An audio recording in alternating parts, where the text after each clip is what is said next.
What's the biggest obstacle you faced, and what was your takeaway from it?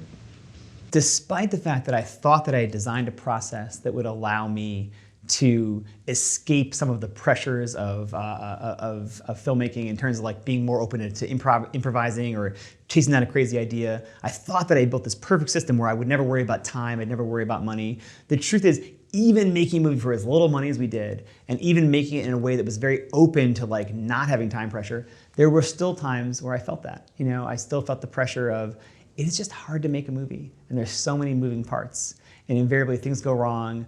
And so yeah, I think that I just acutely felt that even when I was constantly trying to escape it, it's a hard process to get right. And it's a hard process to sort of be artistically open and creative during the entire time.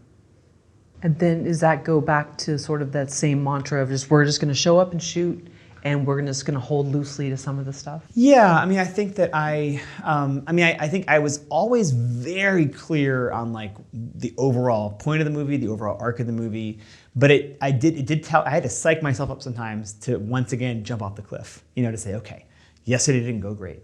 Like we tried to improvise something, or I had a great camera idea that just flopped, you know, and to remember like that's part of the plan, and to be as bold today as I was yesterday, to sort of try to erase the memory of the previous day's failure. And also when I had a success, to really hold on to that success, be like, see, that's why it's worth being a little crazy sometimes. Like that was a moment I never would have gotten.